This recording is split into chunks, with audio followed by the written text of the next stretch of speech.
Welcome everyone to another week of Investors Gallery.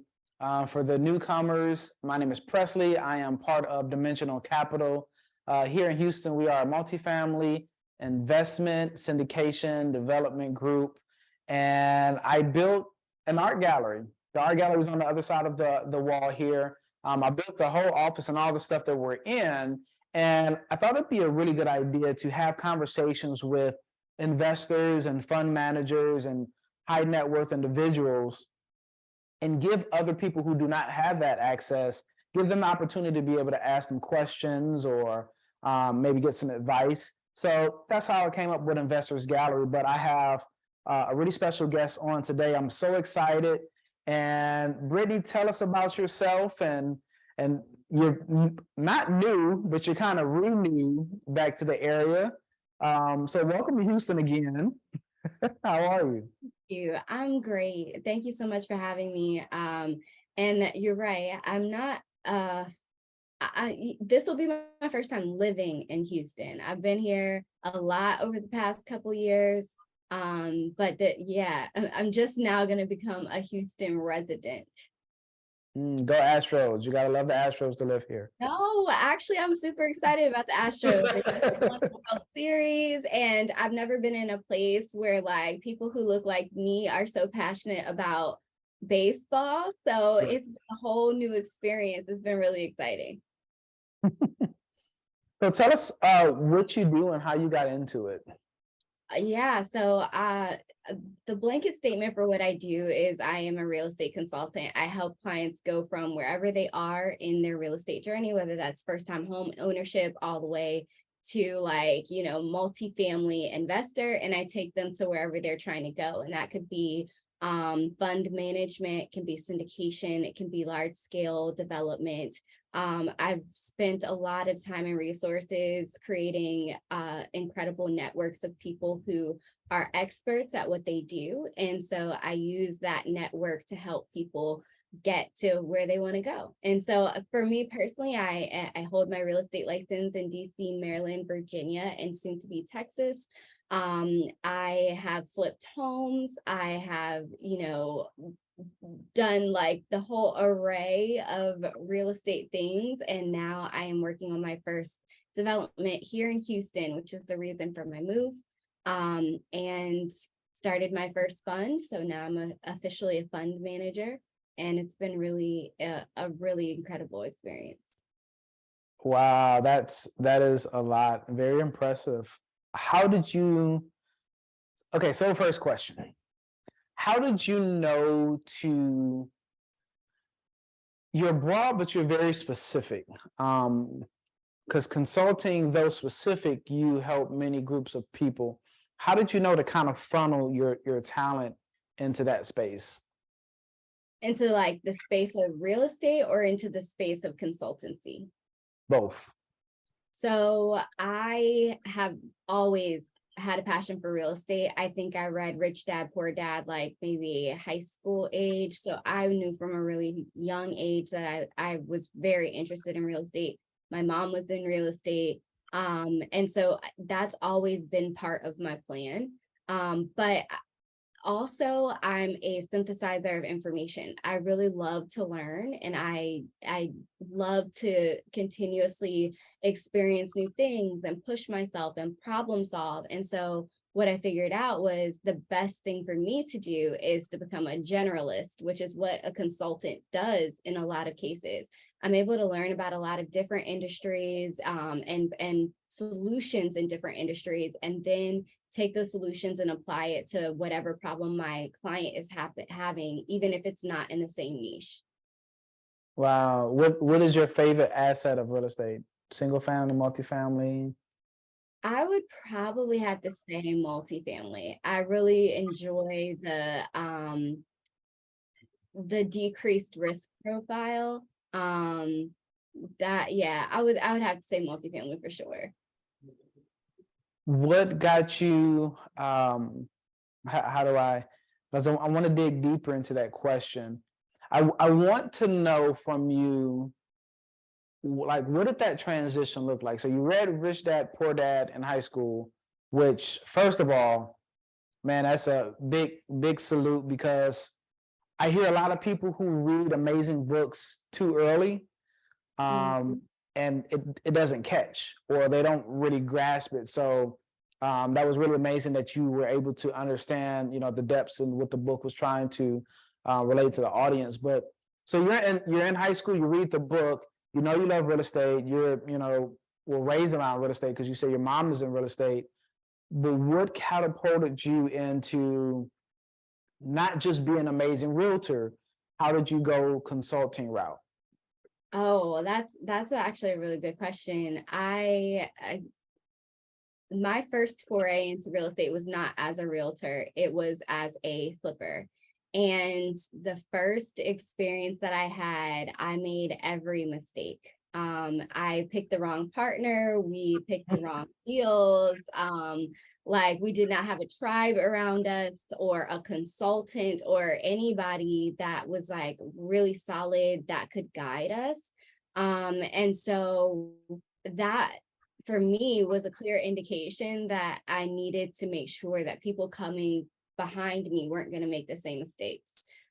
Real estate can be an incredible tool for growing wealth, but if you don't have anybody to help you go through the learning curve and to eliminate a lot of the um, financial, reputational risks, like, just like all the things that can go wrong when you kind of go it alone, it's highly likely that it's not going to go well. Yeah.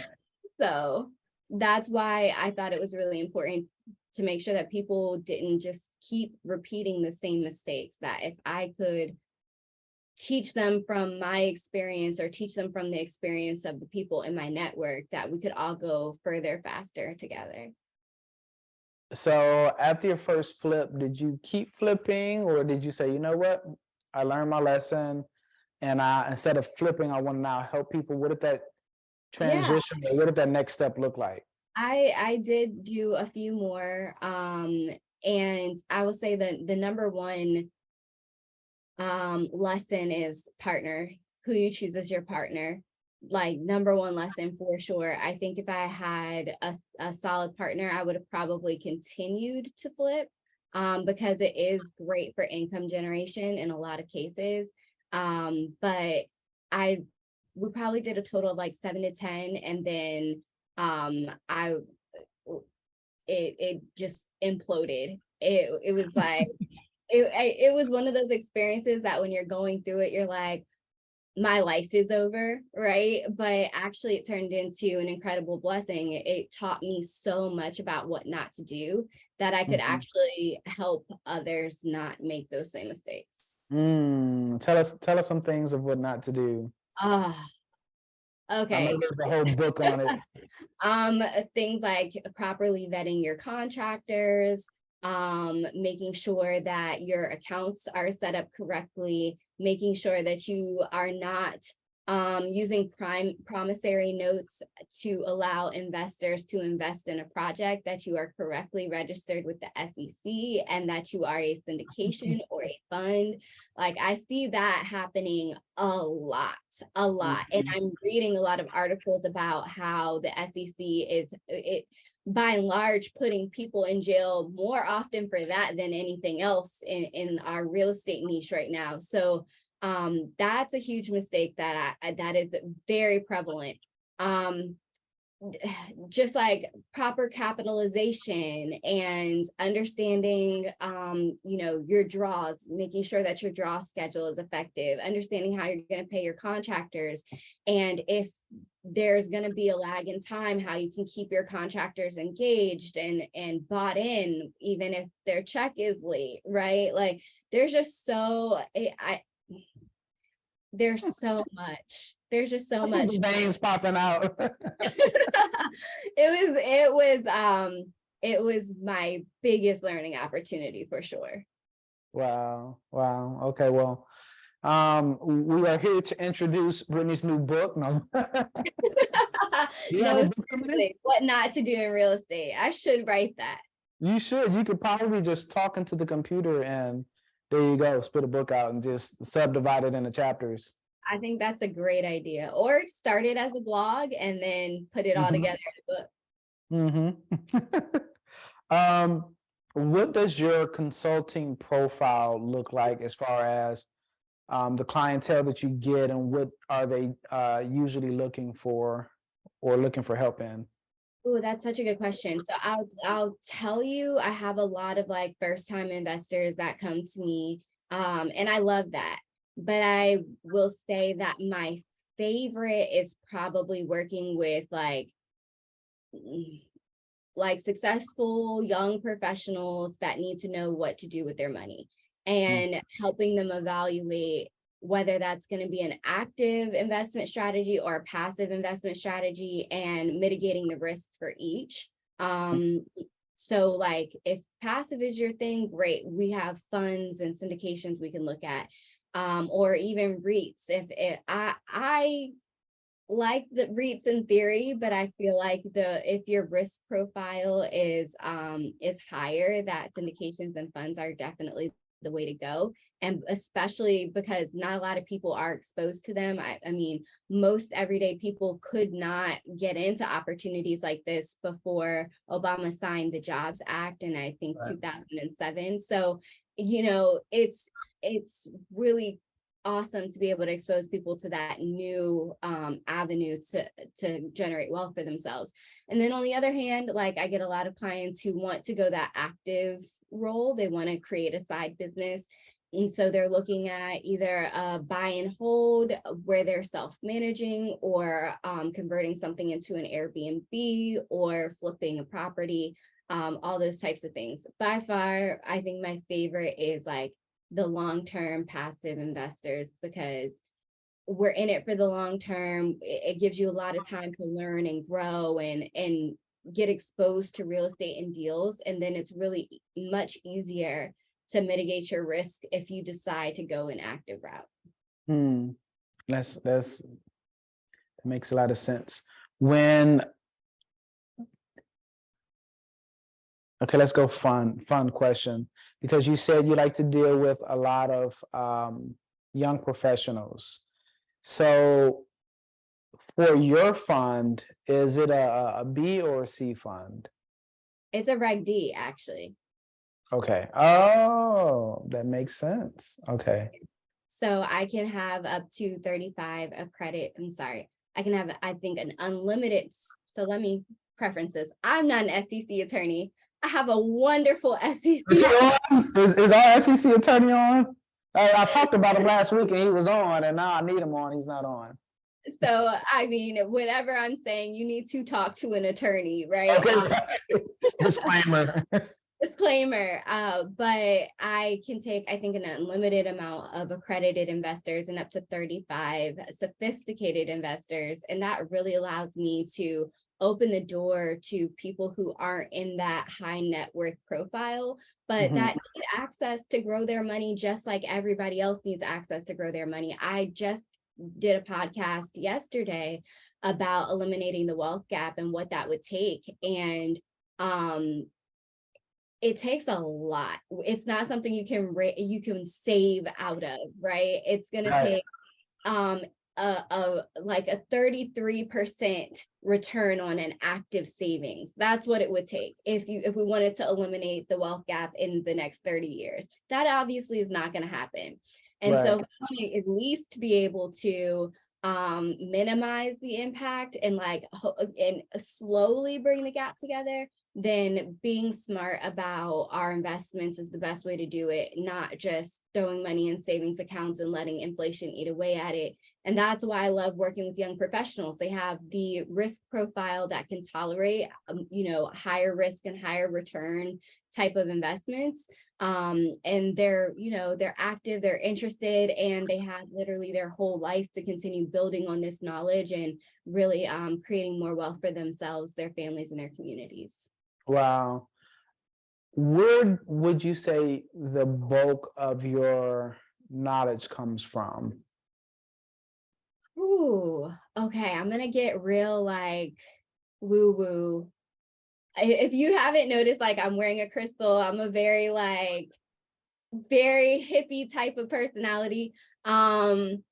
I would say a lot of my knowledge comes from like collective consciousness. Mhm. And so from like a woo woo perspective, that would mean like, the universe is like downloading information into your head. That doesn't really happen.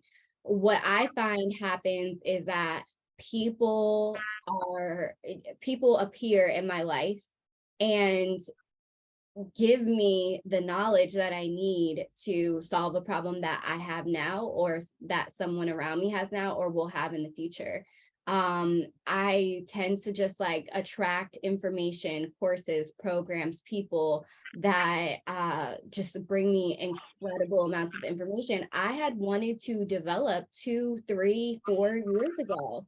And the resources available are incredibly limited. And even the ones that I was able to find and take, which were pretty expensive, um, they didn't even scratch the surface of what I needed to know, especially when we start talking about what you need to know on a local basis. Oh yeah, it's a But lot. it's a lot, and every deal is different, and there's really like no foolproof way to learn everything that you need to know. But the best you can get is finding a deal and finding a mentor to do it with you, finding somebody who has the experience.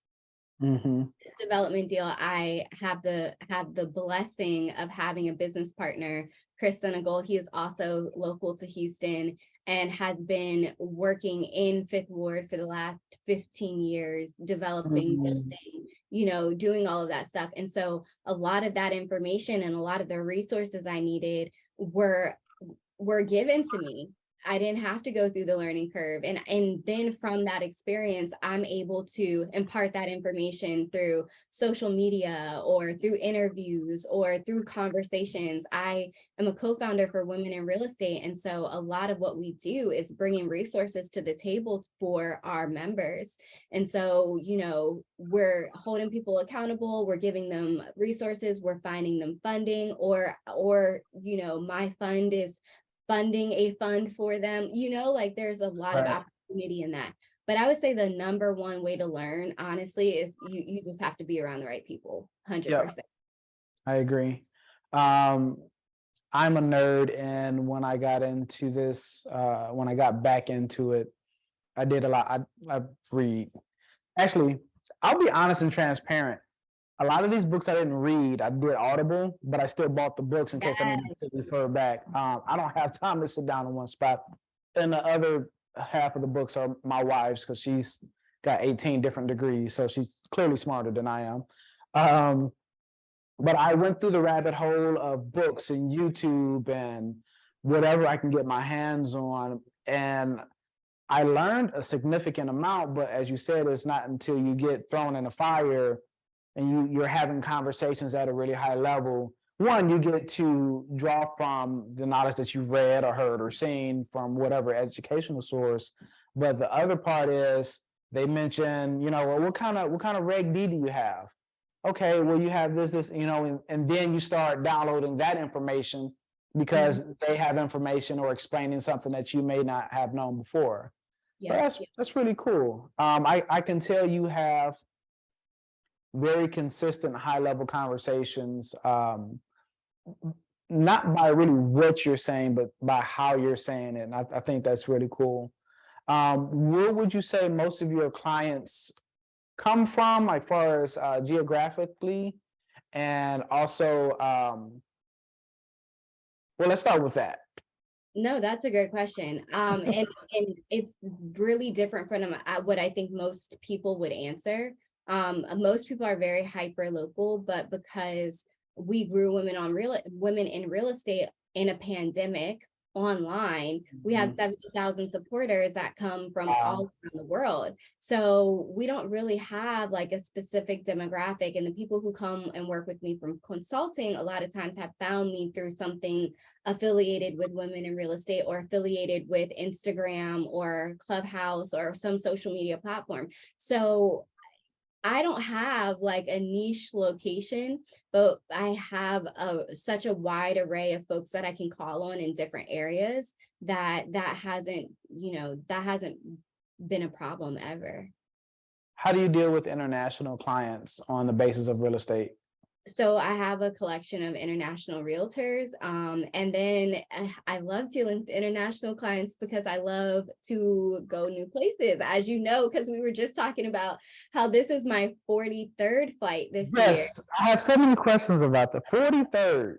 Yeah, but one of them was to Dubai, and we have a Wire Collective referral partner in Dubai now, and we're looking at opening. So our real estate team is under EXP, and so we have team members that are all across the country, and then we have referral partners that are all around the world, and hopefully opening up more opportunities to be international agents. I'm praying that by the end of this year, I can make it to Ghana and start developing relationships there.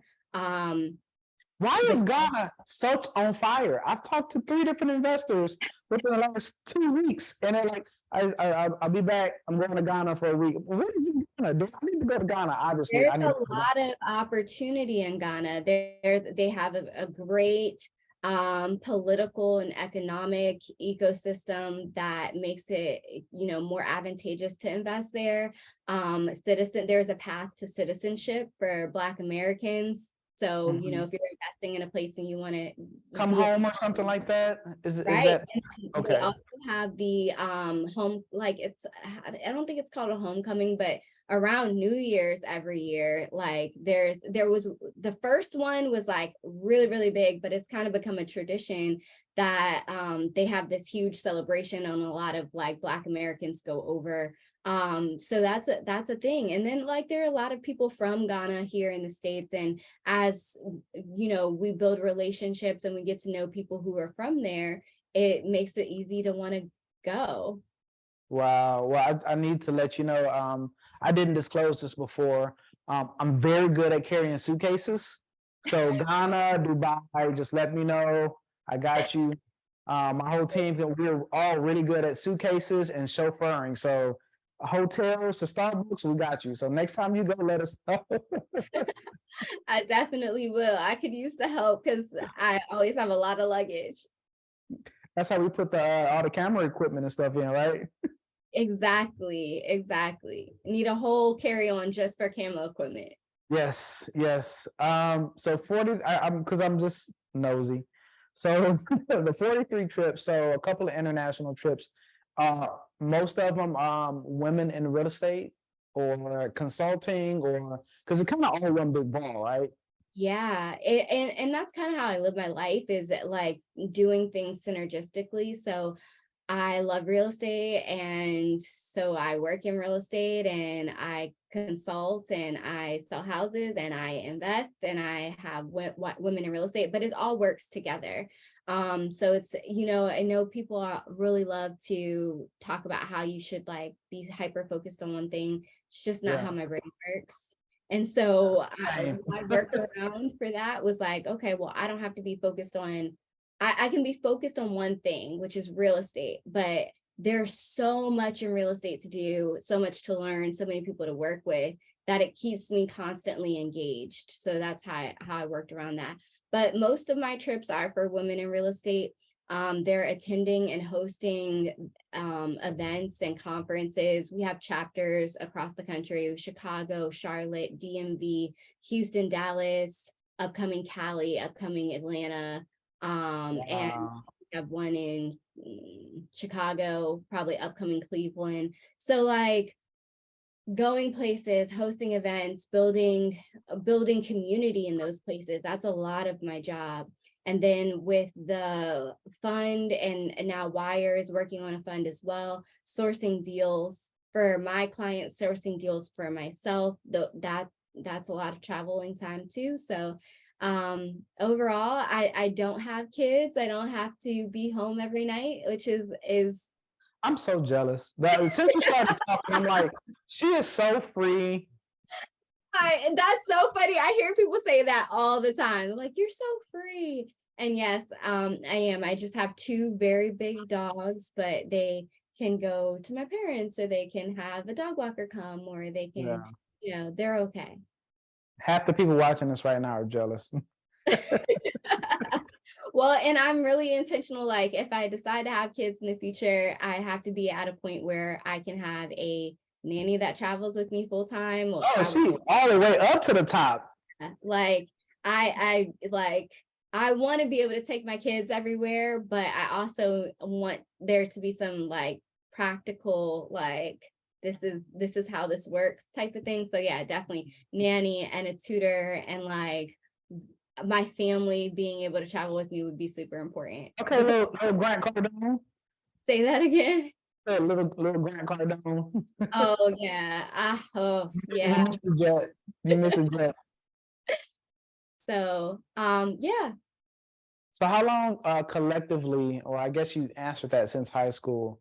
How long? Okay, let's. I try not to inundate my panelists with questions because as I ask a question, I have 5 more questions being built up, Same and I way. try not to ask them all at one time. And then now I forgot my question. How long have you?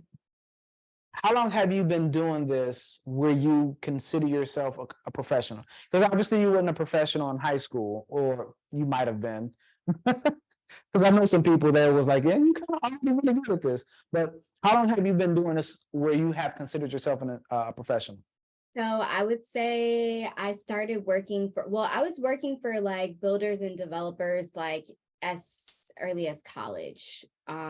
So we can say 2000 So right and after high school.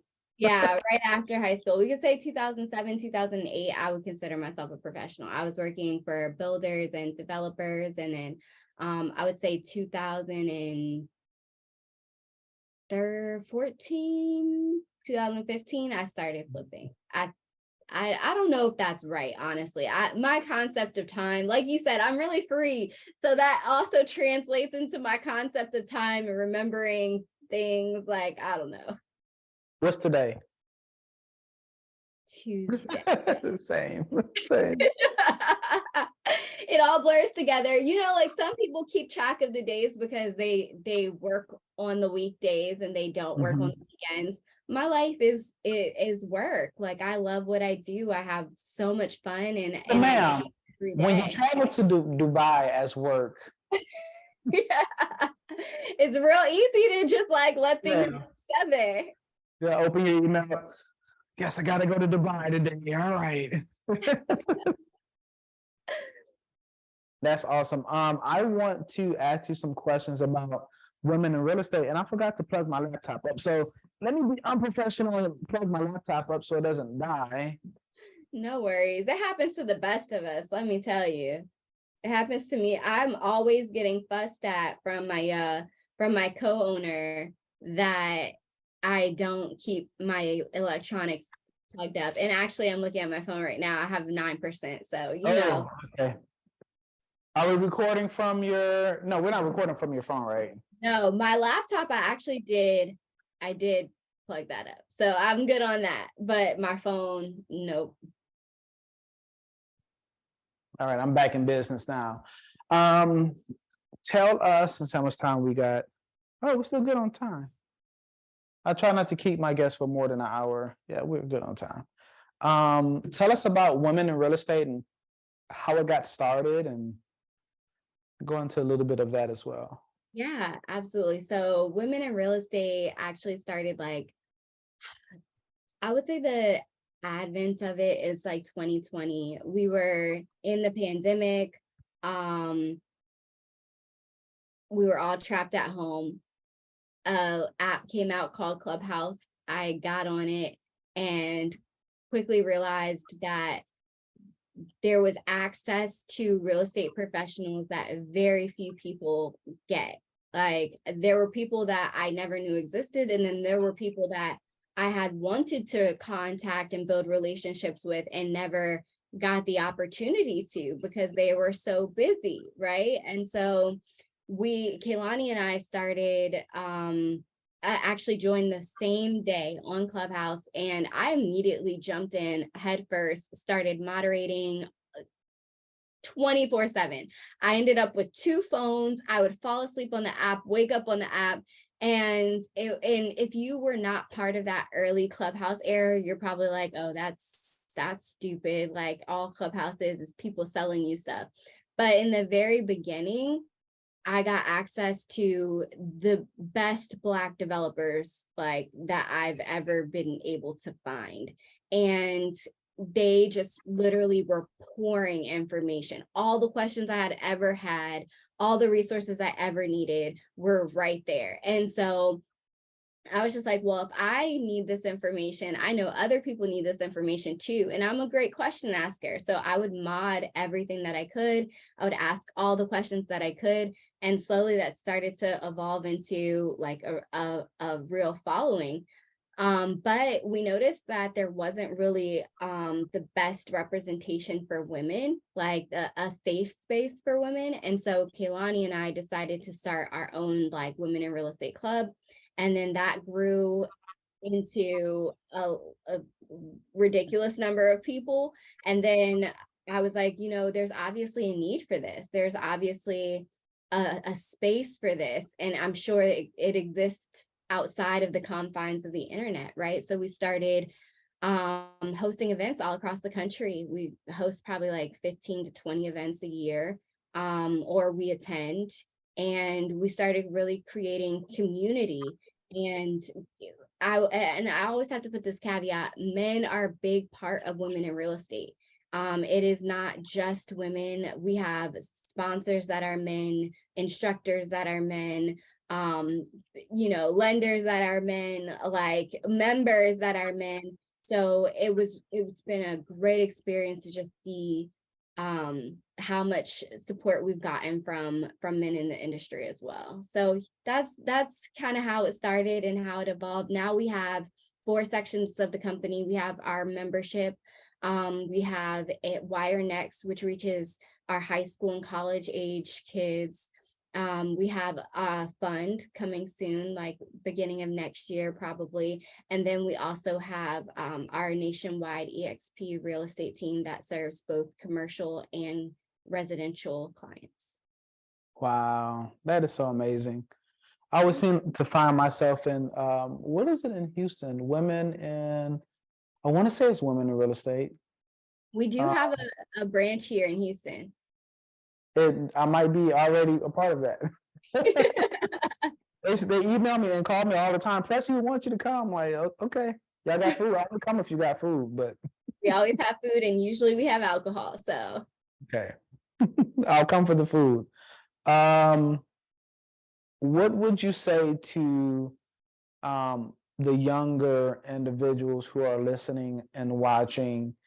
Because you sound free, you sound happy and fulfilled because you found your thing, and you're showing as a light.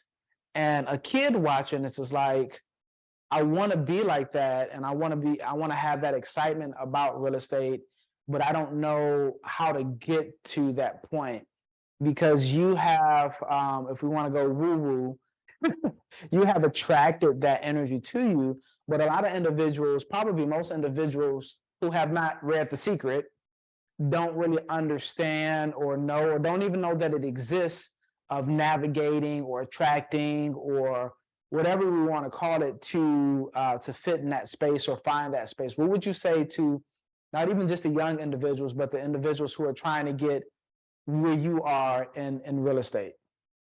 I think my number one thing is come from a place of service. Find ways you can help everyone around you. I mean, that is like hands down. I didn't know anything about development a couple years ago. I just knew I wanted to do it. And the moment I found a way to be of value to other people is when I learned the most and got the most opportunity, right? It is really about finding the things that you're good at, finding the things that you can help others with, allowing them to share your platform or building a platform for them, or finding whatever you're good at, finding whatever they need help with, and being willing to help, being willing to serve. That is probably number one. Number two is just relationships. Nothing has been more important for my career than the relationships that I've built, because you can be the smartest person in the room, but if you can't work with people, you can't accomplish anything. Real estate is a team sport. You need a lot of people all pulling in the same direction to make it work.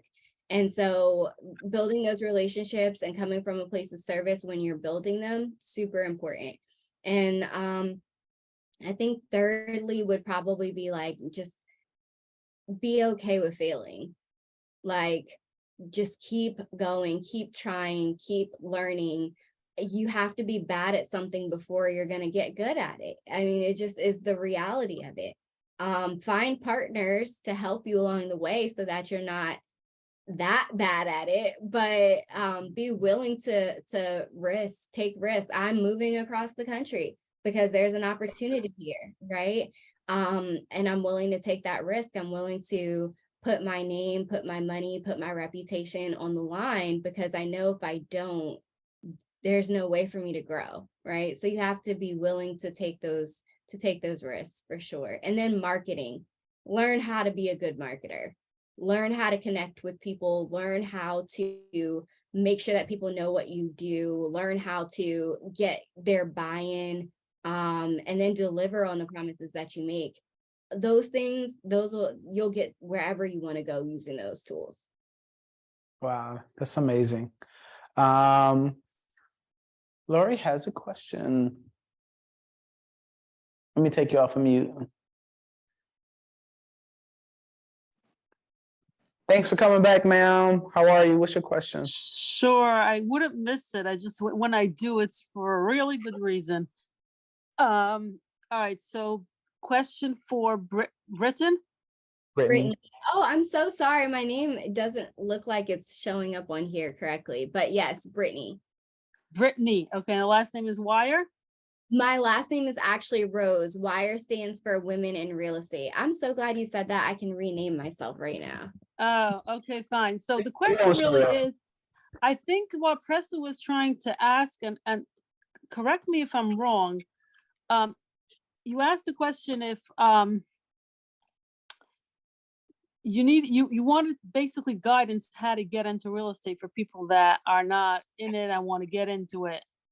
So I am actually in lending for many years, so I do have some information that I could help if needed, but that's really not my thing. My thing is, like, where do you really start to find good deals? Because I've been looking for a while. I think I found some, but I know the pain of trying to figure it out, like which door you knock on. And then some people, I think, are going through that. So I think that was the question he was trying to ask, but correct me if I'm wrong, Presley. The more questions, the better. No, but you asked the question, asked her how to help people navigate if they want to get into real estate, Well, even if it wasn't that question, your question is actually really, really good. That's a really good question. Yeah. Yeah. So I think there is we always talk about finding deals, but what I like to focus on is making deals. So I found my development deal on the MLS, and I negotiated it to work for the numbers that I needed it to be at so that it made sense, right? So that it had been was it a multifamily? It will be 5 single-family units, and we're looking at acquiring more land in the area so that we can build more homes. But it was a duplex sitting on a good amount of land, and it was just like this dilapidated duplex, and it had been sitting on the market for a couple months, and it was because the price was too high and because most people just didn't know what to do with it. And so I was able to negotiate it so that the numbers worked for what I needed it to work for. But a lot of people passed up on that deal, right? I was willing to go make it a deal. And I think that happens a lot in real estate. We're waiting for a deal to appear. And oftentimes deals don't look like deals in the beginning. So to answer your question, the MLS is a great place to start. And all of these like apps that have like, Zillow, Redfin, whatever, that allow you to search for homes and allow you to search for sale by owners. Those are also great opportunities. I would say learn wholesaling. We teach a lot of wholesaling techniques. Learn how to pull a list so that we actually did a whole presentation on this a couple weeks ago for our members, but understanding what type of data you need to pull so that you're getting the right type of list to go market to. And that could be cold calling, that could be mailers, that could be door knocking. It could mean a whole bunch of things, right? But understanding where to go to and what parameters to set so that you're getting the right people in your pipeline. That's another great way to do it. But everybody doesn't have time for that. So the other solution is work with wholesalers. And you can find them on Facebook and in Meetup. Facebook has a ton of wholesaling groups and a ton of real estate groups. You can partner with other investors. They'll usually tell you or they'll either pass along deals that they have, that they're selling, that they, don't work for their numbers. It's about relationships oftentimes. So you teach a class, you're saying? Actually, Wire has a class. We have several classes. We have classes on wholesaling. And so we're really good at not being experts. We always have experts who come in, people who have spent 10, 15, 20 years, whatever, doing these things. All right. So why don't you give us your contact so we can. Oh, yeah, sure. You can if that's okay. Presley, is that okay? So Lori knows, because this is not her first podcast, that for the panelists, but also for the attendees that come, I always tell them, market yourself, because this is going on Facebook, it's going on YouTube, it's going on 16 million different podcast websites. So I think Lori's first time on here, I was like, give us your name, give us your contact. So who's ever's listening to this and they need lending options, they can call you. So yes, I always like to, this is really, this is marketing. This is really just marketing for us. No, I'm asking if I can get Brittany's information. Yeah, same for you and for Brittany. Okay. Yeah, so the easiest way to reach me is on Instagram. Are you on Instagram, Lori? No, I'm really just I'm not on too many places because Facebook I dropped. It's just not really too professional. It's more personal. So I'm just really LinkedIn and WhatsApp and email. I mean, it's more than enough for me. So you can always reach me on LinkedIn as well, just Brittany Rose, or look up Women in Real Estate. It'll lead me to you. And also Brittany at joinwomeninrealestate.com is the easiest email address to use.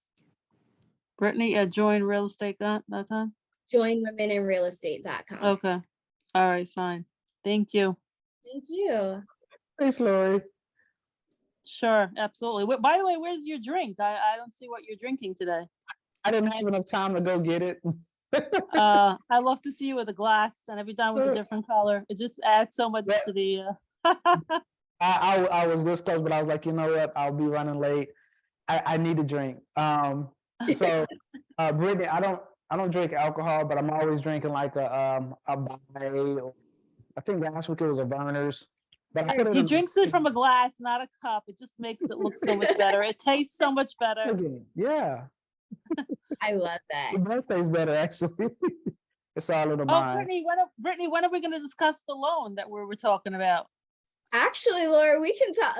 Please email me, because like I mentioned, we're trying to acquire more land and we're still in entitlement. So we'll need some construction financing. So I'd love to talk to you.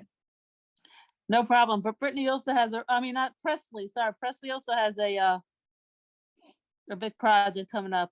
Mm-hmm. He hasn't even mentioned that to me. Be mad at Melvin, not me. Be mad at Melvin. We're gonna do this to Melvin. All right, because we really do a ton of construction stuff. Laura, you're in the Houston area? No, I'm in the old-fashioned Brooklyn, New York. Okay. But we can cover everywhere. Well, great. That's awesome. I look forward to speaking with you. No problem at all. It was a real pleasure. I love your energy. Ever come to Brooklyn? My sister lives in New York, actually, so I'll be there for Thanksgiving. Oh, I would love to meet up with you. Yeah, maybe I'll come a day early and we can grab coffee. Where does she live? Manhattan, Oh, maybe. okay. All right, that's not far. She like somewhere over there. It all is New York to me. I don't know. All right, yeah. It's all fun. Perfect. Brittany, before we let you go, what words of wisdom would you like to leave with our audience? I feel like I shared my words You of said a wisdom. lot. Yeah, you did. I'm gonna have to start paying you in a minute. I would just say, be intentional about the life that you create for yourself. Be willing to take the risk. Be willing to just make yourself happy. Do the things that make you happy. Be willing to leave the safety net, leave the safe, secure path, and make a life that really fulfills you, because we only have one of them. And it seems really long when you're young, but the older you get, the shorter it seems. And you don't want to That's look back. actually true, though. But It's so true. Listen, I'm not going to tell my age because nobody can ever guess it, but I'm getting to an age where like mortality is real. And I'm like, okay, I just don't want to look back and not have laid everything out on the table. And speaking from a spiritual standpoint, I just think it's like a disservice to God to not make the most of the things that you've been blessed with. And so I say just go for it. Do everything that you want to do. Reinvent yourself as many times as you It's want. talks like that makes me eat extra tacos. So No, that is not what I'm saying. I'm listening to Brittany. She told me to eat more tacos and drink more. So That I is look not at this. what I'm saying. I'm saying you need to go to the gym and become a vegan and exercise and do all those Yeah, things that I you can pass the live gym a every day. long, Okay, healthy life. Long, healthy life. I pass the gym every day. Yeah. I appreciate you so much, and I can't wait to. Have you started your podcast? I have not, but Oh man, okay. I'll be inviting. They can go to your website. Might go. Link will be there, right? Yes. Okay, Might. and if not, it'll be on your LinkedIn somewhere, right? Yep. Yeah, definitely. I'm doing pretty well at like posting consistently. So just follow along, and I try to answer every message that I get. It is really me. It's really like a personal message when you get someone who's like, "Hey, this is Brittany. Thanks for following me. Is there anything I can help you with?" That's really me. Oh wow! So I see why you got that marketing team now. yeah. You go in. It's a job. It's a job, but I It have is. to do it right now. So I, that's I can't control myself. I need to ask a question. yes. How long are you doing this for? How long have I been in real estate for? Yeah. So we were talking a little earlier. I've been in real estate technically since high school, like interning for No, title. 10 years. 10 years. Like how many years are you doing? Well, okay. So how long since I started investing? Whatever it is. No, real estate in general. So I asked her a question earlier. How long have you been doing what you're doing since you've considered yourself a professional? So Brittany will be college because you were, doing work for developers. So So that how would long be you was college is what she's asking. 2012. So 9 Oh, years. wow. Yeah. So almost 10. Brittany does not look her age. She's 65, but she wears it with So she's less than 30. No. No, wow. Okay. This is what happens when you're vegan and you go to the gym every day and you don't eat as many tacos as I do. I try to drink water and I have good genes. Like honestly, my mom gave me a leg up. Like, I have really good genes. So drink a lot of water. I will also say I don't have kids. So Having it in as I hear the kids and the dogs barking. yeah, Well, kids are like, they're amazing. So I spent 15 years as a like building a cheerleading company. It was my first company, grew it to a multi-million-dollar company. And so I've raised kids for almost my entire life, right? But I don't so I get like all the joy, all of like the great parts of parenting, but I don't have to stress, because like I stress about leaving my dogs. I cannot imagine the amount of stress that it would be to leave my children with other people, right? Like that is a major factor to like my carefree lifestyle, because I don't have to be worried about me. That's well, the first kid. the truth of the matter is, if you get married, hopefully, if you have children, it's with somebody else, right? So that somebody else could take care of your kids if he goes along and he gives you the backing and the support Mhm. that you're with what you're doing. So your true life partner could be that one. So don't let God help you. Don't control. That's a good point. He can help the nanny. Well, yeah, and definitely a nanny. For sure, a nanny, for sure, full-time tutor, like all the things, for sure. And my parents and probably his parents. Like, I'm definitely a village type of person. I believe in that. I can't wait to see the rest of your journey. Your response is every first mother's response, and wash your hand before you touch my baby. Don't kiss my baby because you're gonna break the baby out. Baby number two, you're like, no, take him. And baby number three, the baby on the roof of the car. Yeah, it definitely goes away as you have more kids and as your kids get older.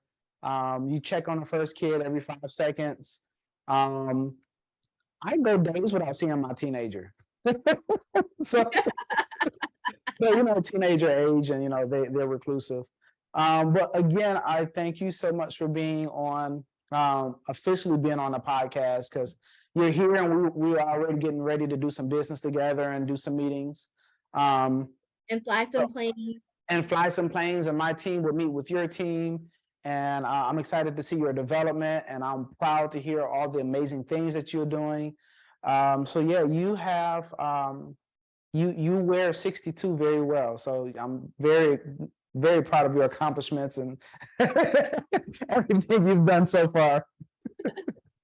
Thank you so much. And thank you for having me as a guest. And Lori, thank you for the awesome dialogue that you've created here.